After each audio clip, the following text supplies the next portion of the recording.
What is going on, YouTube? So coming back today with my next set of NFL power rankings. So I did one set of NFL power rankings right after the season ended, right after the Super Bowl, just like my way too early for 2017. And today I wanted to do my post NFL draft. So this is probably the last that I'm going to do before the season rolls around. Might do a quick preseason one, but keep in mind this is not like a ranking of who had the best draft, but you could probably see the differences. Now, something to also keep in mind is it's hard. It's hard as hell right now to come up with power rankings. That's why it's so much fun, because it's so open to interpretation right now. Oh, my right eye looks so fucked up. Doesn't feel bad. Anyway, go ahead and start with number 32, and I've got the Cleveland Browns. So the Browns heading into this season pretty much completely gutted their team from last year. They did rebuild pretty nicely through the draft. I do like what they added with Carl Nassib, Emmanuel Ogbah. They put a nice little pass rush scheme together and found some good value in the draft also. I'm not so sure about the Corey Coleman pick. I think that there's bigger needs that they needed to fill beside that. But again, I kind of like the direction they're headed in. They were able to pick up Cody Kessler in the draft. I don't think it's going to, that's just probably a backup to Josh McCown and RG3. But I do like Kessler. I don't think he was worth the third-round pick. But nonetheless, they did pick up another solid quarterback option. I think the point for the Browns is to tank for Deshaun Watson next year. As much as I love Deshaun Watson, I don't want him to end up on the Browns. He is I'd say the best quarterback by far in next year's class, and he's probably the best quarterback to come out since Andrew Luck. Anyway, go on to number 31. I got the San Francisco 49ers. Now, the Niners have more talent than most of the teams around this, but this is a team that is splitting between a reeling Colin Kaepernick that I don't think anyone wants to be in San Francisco any longer, and Blaine Gabbert that is just on his way out in the league. So my whole thing with the 49ers is I think they're just going to be looking forward to next year. Again, not a bad draft haul for the Niners, but not much to say about them. I just think it's going to be a rough season for Niners fans. Expect probably a top 5 pick for next year. Number 30, I got the Tennessee Titans. I kind of like the Titans draft. I think they could have done more with what they got. You trade up to 8. I get the Laramie Tunsil video got leaked. You draft him. There's no way you let him go. He smoked weed, big deal. That's my whole thing on it. I get it. Some people have it's open to consideration. It was illegal. I know that. But who knows when that video is from? There's a million worse things that players do in the NFL. Just bite the bullet, man. That's probably who you're going to take anyway. Jack Conklin's good, but that's a separate rant. I like what they have in place, though. Being able to have, DeMarco Murray opposite DGB in the backfield, along with Marcus Mariota, who I think will improve greatly this year. I like where the Titans are headed. Number 29, I got the San Diego Chargers. I wish they got Jalen Ramsey. I think that would have been a better move, but Joey Bosa's no slouch. I think that was a good add. They needed help on the pass rush, and I think things are looking up for the Chargers. Number 28, I got the Philadelphia Eagles. I have no idea how this year's going to go for them. I think they did get the better of the two quarterbacks between Carson Wentz and Jared Goff. I think Wentz will be a promising quarterback, especially for the Eagles. I like the scheme fit for what they're probably going to be running with him. Now, I don't like what he has around him. The Eagles are a team that's thin at almost every position. Got rid of their running back, so we'll see what happens there. But again, it's a team that I like heading forward. So at number 27, I've got the New York Jets. Again, a decent draft haul. Not probably going to end up re-signing Ryan Fitzpatrick, and it'll be between him and Christian Hackenberg for the quarterback job this coming season. Don't know who's going to end up taking it, but I like the fact that they have Matt Forte in that backfield now behind a solid offensive line. Now, I don't really think that they're going to fare too well in an improving AFC East, a Bills team that got a lot better from this offseason. But, I think the Jets are think they're headed up looking forward. Number 26, I got the Detroit Lions now. They had an okay draft. Able to pull in Jarron Reed. I think that was one of their biggest wins for the draft. But I think it's a long climb up for the Lions from here. I believe they were able to bring in Taylor Decker. I'd have to bring up my draft results on that. But let me get those up actually right now. They're fighting an uphill battle at wide receiver. There's no doubt about that. Losing Calvin Johnson's going to be a problem. They released Joique Bell too, so that leaves them a little bit thinner at running back. And they're playing in a actually improved NFC North this year that I think is going to be extremely tough to win in. They went on a good run at the end of last year, I believe, winning like 7 of their last 8 games, but it's definitely an uphill battle for the Lions. Number 25, I got the LA Rams. I don't know much. I don't really know what to make of the Rams right now. They are a team that obviously brought in Jared Goff with the number 1 overall pick, but outside of that, not much for the draft haul for them.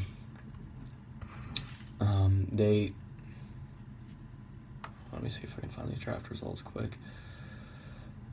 So, my whole thing with the Rams is it going to be able to connect between Jared Goff and Todd Gurley? Todd Gurley is obviously a solid running back, one of the top 10 running backs in this league now, and I just, again, don't know if they're going to be able to contend in an NFC West that's going to still be extremely solid this year between the Cardinals and the Seahawks. So, number 24, I got the Dallas Cowboys. I like what they brought in with Ezekiel Elliott. Again, they should have gone with Jalen Ramsey, but they were able to shore up the running back spot. They got a deep backfield now between Ezekiel Elliott and Alfred Morris. I feel like that's way too much, honestly. Can have a dangerous offense. Defense probably won't be too improved. I don't think they needed to take another injury-prone linebacker. They got enough of those already. And while they do have the talent to compete with a lot of the teams on the top end of this list, it's a team coming off a 4-win season that had a very controversial draft. So it's hard to mumble them up too much. So number 23, I got the New York Giants. A lot of people criticized their draft haul. I kind of liked it. They probably should have drafted Hargraves, but they fill a need at the corner spot with Eli Apple. He's no slouch.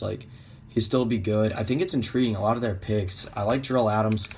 My favorite pick from them was Paul Perkins. I think that he's the best running back they've had in a little while, probably since, I don't even know. Trying to think back, it's better than Rashad Jennings. He's been their starter the last couple of years. But to me, Paul Perkins should have been a 2nd or 3rd round pick.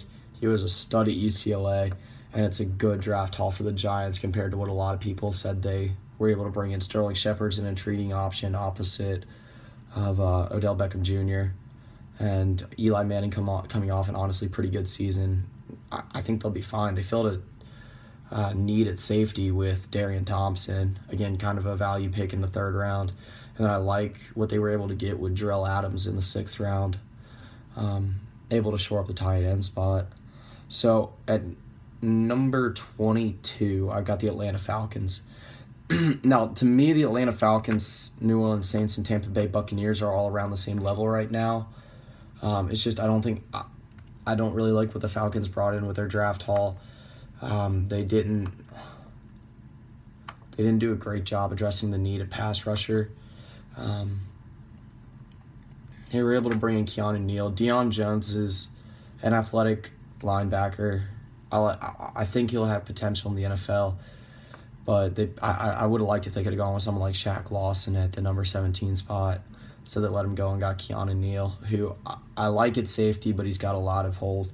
And this was a safety class that a lot of the guys slipped. You could have found Von Bell in the 2nd round. You could have picked up Jeremy Cash as an unrestricted free agent. I had him going in the 1st round in one of my mock drafts. So, again, just a little bit of poor timing for the Falcons.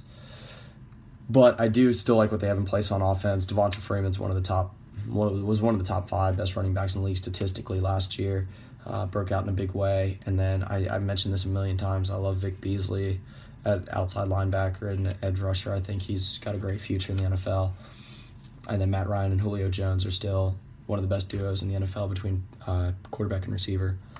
So at number 21, I got the New Orleans Saints. So again, another kind of criticized draft class that I don't really know why. I mean, they only had five picks, but I like some of the needs they were able to fill and how they were able to do it. They left the cornerback spot open, which I think is the biggest problem. But linebacker, I think it is something they're always pretty weak with. Sheldon Rankins was a great pick for them. Michael Thomas was a great pick for them, pretty much replaced Marcus Colston, I think a little bit more.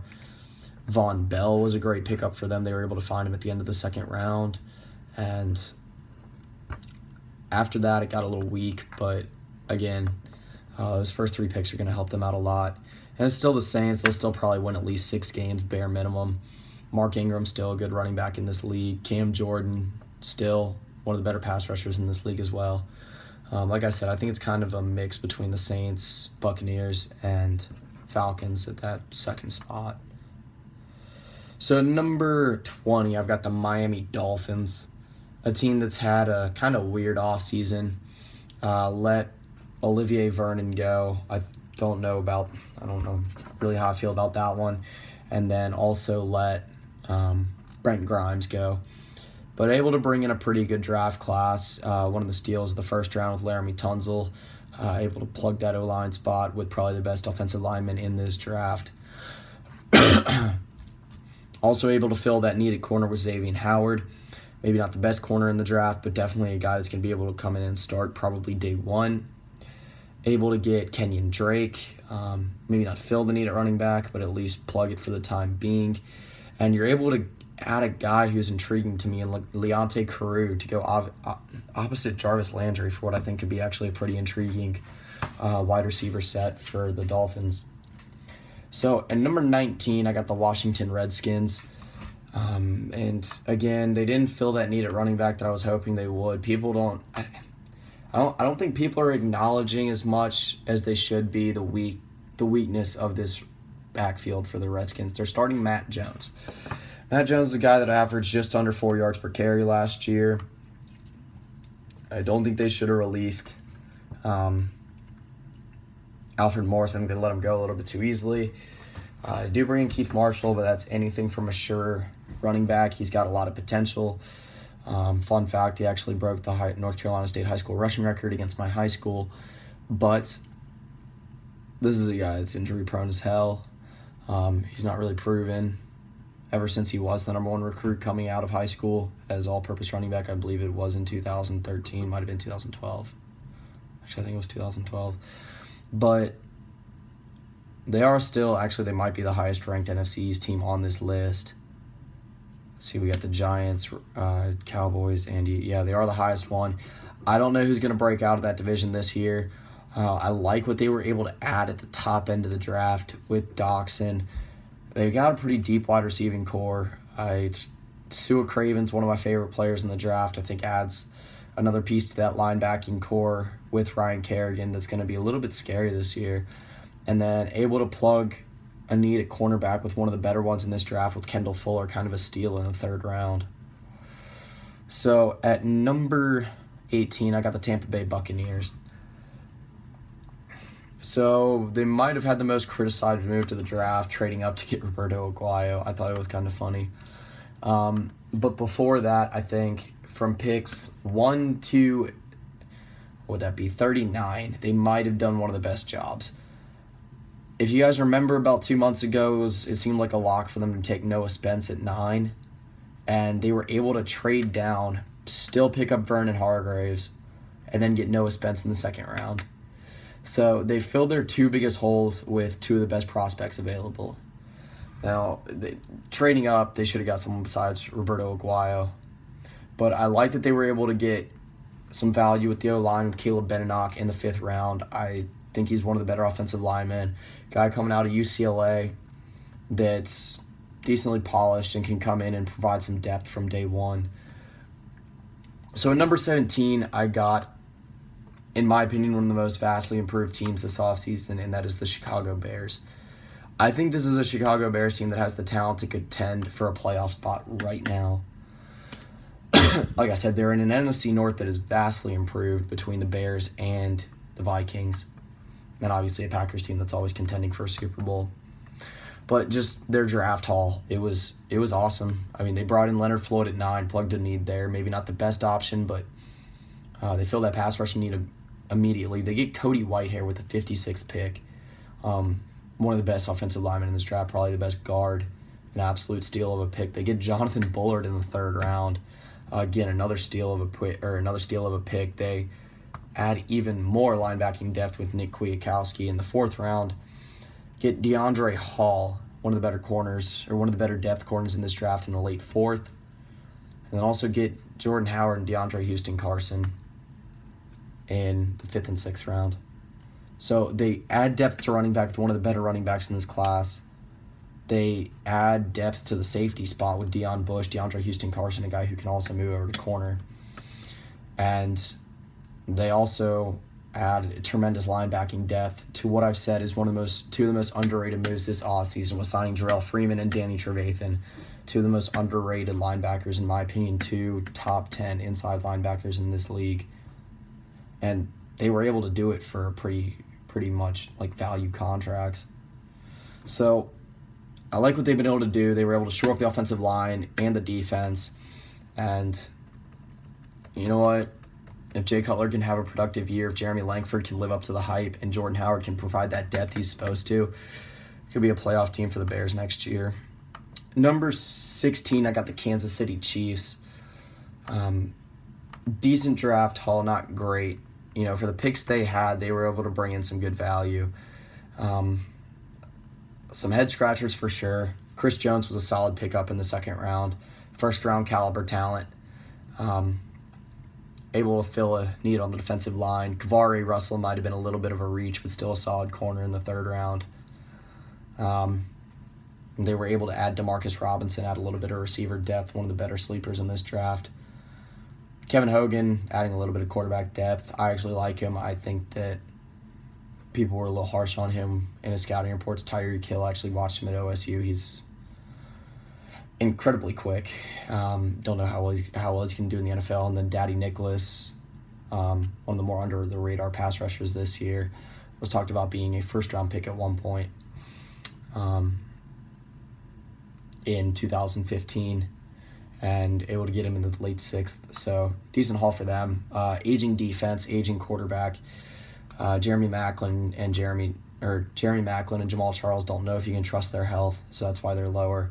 And an AFC West that has the former Super Bowl champions and one of the most improved teams in the Oakland Raiders, and a team that's probably dangerous in San Diego that could steal a few wins. So Kansas City, while I think they're still a good team, they might have a tough season ahead of them this year. So number 15, I got the Jacksonville Jaguars. There was one I was looking at that had the Jacksonville Jaguars at like 5. Yeah, they had an insane draft haul. They've had a good free agency, but it's still the Jaguars. For me, I'm not going to bump a team that was like a 4-win team up into the top 10. I'm just not ready to do that. Yes, they were one of the, or they are one of the most improved teams, and did have one of the best draft hauls, being able to get Jalen Ramsey at 5, getting Myles Jack at 36, which in my opinion is the biggest steal of the draft, maybe besides Andrew Billings in the 5th round. Yannick Ngakoue at 69 was a decent pickup. He's a good pass rusher, one of the more underrated guys in this draft. And also able to pick up Sheldon Day, add some defensive line depth in the 4th round. With the combination of the pickups of Prince Amukamara and Malik Jackson and Chris Ivory, this Jaguars team is night and day from last year. They still have a lot of talent in that passing game from Allen Hurns and Allen Robinson and Julius Thomas. Blake Bortles had a career year in Jacksonville last year, and he's still young as hell. So this is a Jacksonville team that could be dangerous if they can finally put it all together. So at number 14, I got the Baltimore Ravens. If Joe Flacco can stay healthy, then again, it'll be a night and day difference between last year and this year. Able to plug in a lot of holes with their draft haul. They had some good pickups that I liked in the later rounds. Kevin Dixon in the 4th round. I like that pickup, adding a little bit of depth behind Justin Forsett. Can come in and start, honestly, first day. Maurice Kennedy, being able to pick him up in the 6th round, 209th pick, talking about a guy that could have been a 2nd-round pick next year if he hadn't declared early. That was a steal right there. Keenan Reynolds, obviously one of the best college players last year, and then Kamale Correa and Ronnie Stanley in the first 2 rounds. So they were able to add a lot of pass rush, also with Bronson Kaufusi out of BYU. So this is a team that should be vastly improved heading into this year. One that I wish they would have paid a little bit more attention to in the draft was wide receiver. Chris Moore is not my favorite option. I think there were better receivers available at the time. Number 13, I got another team that I think improved greatly from the NFL draft, had one of the more underrated draft classes. Able to bring in Reggie Ragland at the 41st pick. Great pickup, building up that linebacking core. Adding Shaq Lawson at 19 filled in their biggest need. Adolphus Washington at 80 was a great pickup for that defensive line. Cardale Jones, I wish they would have added a little bit more of a pocket passer. Add a little bit more variance between Tyrod Taylor and EJ Manuel. They kind of got 3 of the same quarterbacks now. But Jonathan Williams in the 5th round. The Bills are a team that always seem to be able to scheme running backs well. And Colby Listenby at 192, one of the fastest receivers in this draft. So, good draft haul for them, and should be a vastly improved team on what was already an 8-win team last year. So, could be a dangerous team heading into this coming year. Number 12, I got the Minnesota Vikings. A team that had some very, very nice pickups. Kentrell Brothers at pick 160. I love that guy. One of the tackling leaders from last year. I think he was crazy underrated. We'll see what they can get out of Moritz Beringer. I'm not really sure what's going to happen with him, the German wide receiver. And also able to pick up Laquan Treadwell and Mackenzie Alexander, 2 good pickups that filled needs for them. I wish they would have been able to go out and get a safety opposite Harrison Smith, a little bit better than Jaron Kearse, but still, Jaron Kearse is good. I think he is a little bit underrated, and for 7th round, you get solid value there.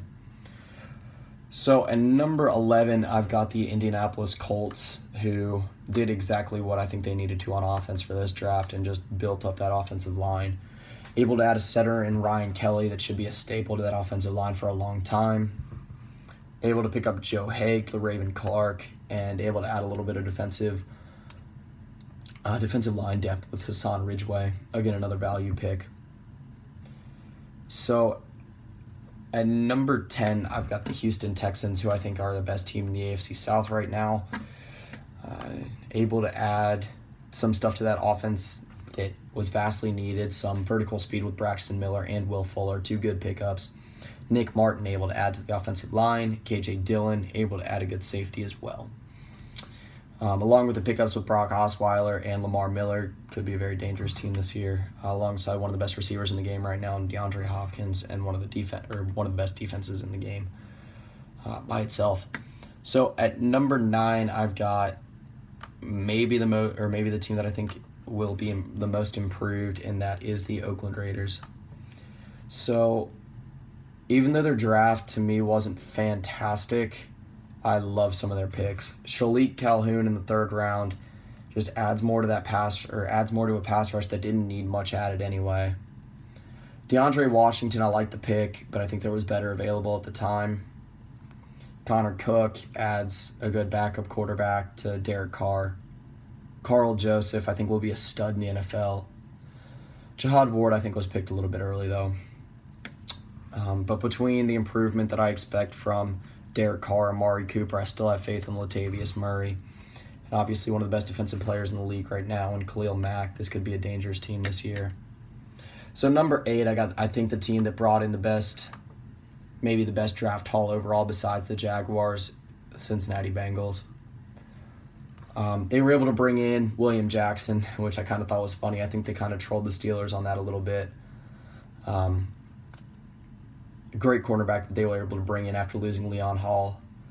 Tyler Boyd bringing in a wide receiver, filling that need. adding a guy opposite A.J. Green that's a good possession receiver, very safe pick.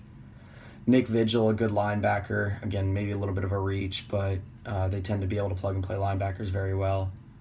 And able to pick up Andrew Billings in the 4th round. That was a great pickup. Like I said, probably the steal of the draft. And then Christian Westerman adding more offensive line depth in the 5th round with one of the best offensive guards in the draft. At number 7, some people might disagree with this, but I think they've kind of regressed since the end of the season. That's the former NFC champion Carolina Panthers. I don't like their draft. I think it was miserable. They didn't need to add defensive tackle. You got Quan Short already, one of the best defensive tackles in this league. But still, and bringing in Vernon Butler, I don't doubt him. He's good, and they're going to have a fantastic rotation this year at defensive tackle. But they weren't really able to plug that need at cornerback. They drafted 3 straight pretty mediocre cornerbacks with James Bradbury, Daryl Worley, and Zach Sanchez. When guys like Kendall Fuller, DeAndre Hall, Harlan Miller were all available. Kavari Russell, there were a lot available that were better than I think the ones that they brought in. Granted, Josh Norman in the 6th round, so you can't really doubt their cornerback drafting skills. So number 6, I got the Green Bay Packers, a team that leaves a little bit to be desired after their draft class. They do fill one of their biggest needs at defensive line with Kenny Clark. Jason Spriggs was also a very good pickup in the 2nd round. Kyler Fackrell and Blake Martinez, good pickups. I just wish they would have plugged a needed tight end. Trevor Davis was an okay pick, but tight end and wide receiver I think needed to be filled a little bit. Maybe not, probably wide receiver more than anything else. And in the 4th round, I think they could have gone with someone else besides Dean Lowry and picked up a solid wide receiver. But still, it's the Green Bay Packers. Still got Aaron Rodgers, probably going to have an improved Eddie Lacy. If Jordan Nelson is able to stay healthy and Randall Cobb's he would be the normal Randall Cobb this year, they'll still be the favorite out of the NFC North. So at number 5, I got the Seattle Seahawks. Coming off a 10-win season, a pretty good draft haul. Oh, I think I said Jaron Reed went to the Lions earlier. That's my bad. He went to the Seahawks. But again, a steal there at the 49th pick. Able to add some defensive line depth. Able to pick up a running back in C.J. Prosise that adds to their backfield with Thomas Rawls. So that looks like a good pickup there. I like the fit. Alex Collins in the 5th round. I love that pick. I think they added 2 tremendous running backs out of this draft class. I'm really high on Alex Collins. And then Kenny Lawler in the 7th round. Great pickup there as well. And able to add some offensive line depth with Germain Ifedi. So at number 4, I've got the New England Patriots. So if Tom Brady wasn't suspended the first 4 games, I think 2 of those could actually end up being losses. 1 or 2 that wouldn't be if he was there. That obviously hurts them. Not the greatest draft haul also. Cyrus Jones, I think they reached for. Could have found him probably in the 4th or 5th round. Malcolm Mitchell, I like the scheme fit there. I think he'll be a solid receiver in New England. Joe Thuney, good pickup at guard. Seems like he fits the Patriots scheme well. And probably 2 of my favorite picks. I'd say my 2 favorite picks out of them were Malcolm Mitchell and Devin Lucien. I think they picked up 2 solid wide receivers there. Anyway, number 3, I got the Pittsburgh Steelers. Again, another team that filled their needs pretty well in this draft. Able to pick up Artie Burns in the 1st round. Able to get themselves a starting corner there. Gerald Hawkins in the 4th round. Able to get a good offensive tackle that was a 1st-round caliber tackle at one point. DeMarcus Ayers, I think, will be a great wide receiver. Tyler Matakevich, I think an absolute steal in the 7th round. One of the best linebackers in college football last year. Should be a improved Steelers team heading into next year. Hopefully you can get a full year of Le'Veon Bell and Ben Roethlisberger and Antonio Brown.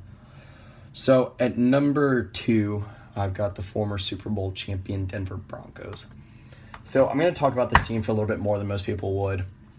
A lot of people did not like that 1st-round pickup, Paxton Lynch, and I just don't get why. The fact that you're able to get him at 26 instead of having to start Mark Sanchez is crazy. I think that Paxton Lynch is a more talented quarterback than Osweiler. He might be a little bit of an upgrade. I think the Adam Gotsis pick is the reason why this draft class is hated so much. But I think they were able to add a guy in Andy Yanovich that's going to add some depth to that backfield, add a little bit of versatility. Devontae Booker was a great pickup.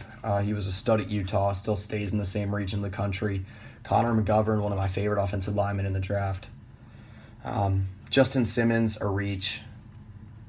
I'll admit that one. But overall, I think they plugged the biggest need they needed to find with quarterback, and they were able to do it without trading up too high. So at number 1, I've got, I think, the deepest team in the league right now, and that is the Arizona Cardinals. So I like what they were able to bring in with their draft class. Didn't have too many picks, but, man, what they were able to do with some of their picks I love. Robert Nkemdiche will be a great fit. Mark it down now. I think he's going to be one of the best players from this draft. Everyone knows he's incredibly talented, but some of the other picks they were able to get, Evan Boehm in the 4th round, able to add a starting quality center right there. That was a good pickup. And then Harlan Miller with the 205th pick, I think was an absolute steal, a guy that can come in and I think be an immediate force for the Arizona Cardinals. All right, so that pretty much does it for this video. I know that this is, or that power ranking video that has my opinion heavily incorporated into it is going to stir up some controversy between some of you guys that have a heavy opinion on the NFL right now. It's the way things always go after the NFL draft. It's always open to interpretation. You can't tell until they actually start playing games. But that's part of the fun of talking about it because that's about all you can do right now. Like I said, I want to hear you guys' opinions on everything, why you think a team belongs where. And, if you think I said something wrong, then let me know what you think is right. So, yeah, that's pretty much it. See ya.